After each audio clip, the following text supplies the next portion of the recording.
Você está preparado para viver o maior acontecimento da história da humanidade? Da mesma forma como nos dias de Noé, dias anteriores ao dilúvio, comiam, bebiam e davam-se em casamento. E não perceberam, até que veio o dilúvio anunciado e levou a todos. Assim também será a vinda do Filho do Homem. E você sabe o que antecede a sua vinda? É sobre esse assunto que vamos tratar nesse vídeo.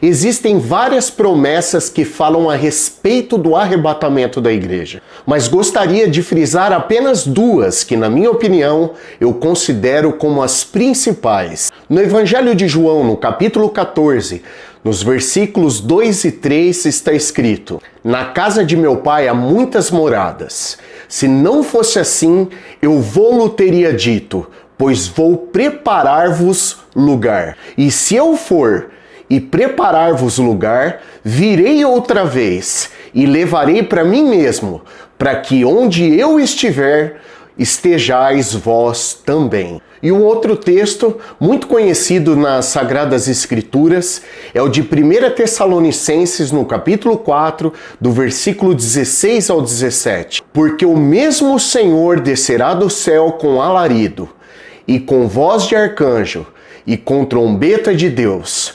E os que morreram em Cristo ressuscitarão primeiro. Depois nós, o que ficarmos vivos, seremos arrebatados juntamente com ele nas nuvens, ao encontrar-se com o Senhor nos ares, e assim estaremos para sempre com o Senhor." Para falar a respeito do arrebatamento, é necessário conhecer a etimologia dessa palavra. No versículo 17 desse texto que nós lemos, de 1 Tessalonicenses, no capítulo 4, está escrito a expressão arrebatamento, que é a tradução do verbo grego harpazo, que significa arrancar, puxar com força, literalmente, ser raptado. Eu quero aqui citar 3 argumentos porque eu creio que o arrebatamento vai ocorrer antes da grande tribulação. Primeiro, porque existe a necessidade de um intervalo de tempo entre esses acontecimentos. É necessário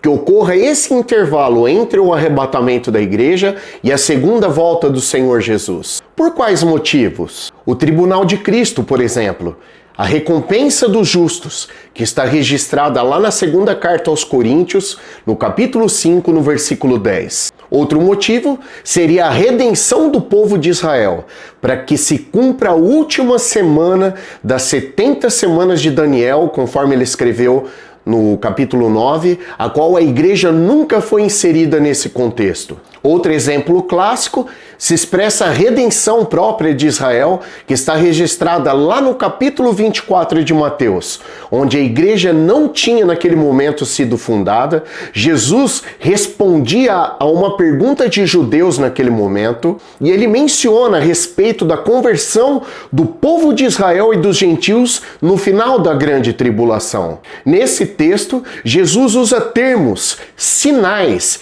que ocorreriam durante a história da igreja, que ainda viria a ser fundada, inserindo assim a mesma apenas no princípio de dores que estamos passando nos dias atuais. E ele fala de maneira profética sobre a propagação do evangelho, pois os discípulos naquele momento nem imaginavam a respeito do que Jesus estava falando. Eu creio que nós não vamos, como igreja, passar pela grande tribulação.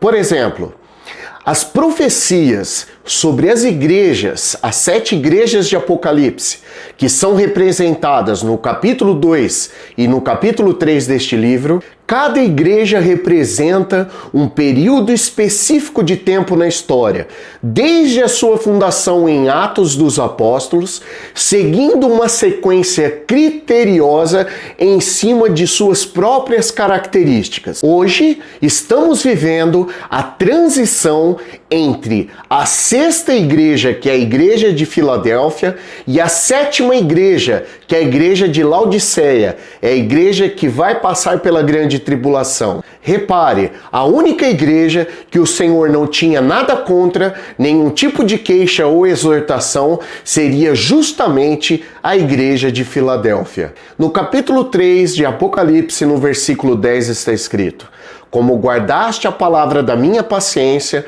também eu te guardei da hora da tentação que há de vir sobre todo mundo. Quando ele diz da hora, é uma preposição grega que significa ek, que é de dentro para fora. Ele tira de dentro para fora. E ele não está mencionando na hora que estiver ocorrendo. Ele diz da hora que vai ocorrer, para tentar os que habitam sobre a terra. Agora preste atenção, o verbo no grego habitar aqui é katoikel, que tem raízes nesse mundo, raízes nessa terra. E essas são as pessoas que representam a igreja de Laodiceia e passarão pela grande tribulação. Você pode depois ler outros versículos, exemplos como o de 1 Tessalonicenses capítulo 9, versículo 3, ou 1 Tessalonicenses capítulo 1, versículo 10. São exemplos clássicos que provam que não passaremos pela grande tribulação.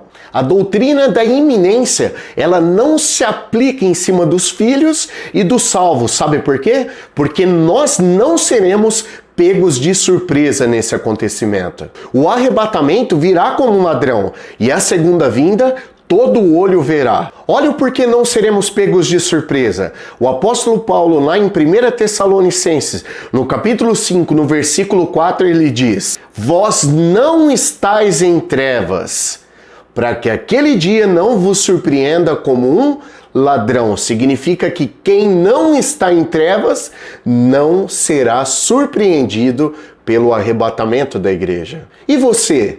Será pego de surpresa? Arrependa-se, peça perdão dos seus pecados e reflita.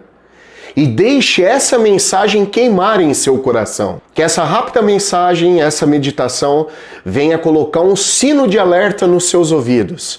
E que nesse momento você possa deixar o seu like, se inscrever no canal, acionar o sininho para receber o aviso de novos conteúdos e nunca se esqueça, o verbo está em você.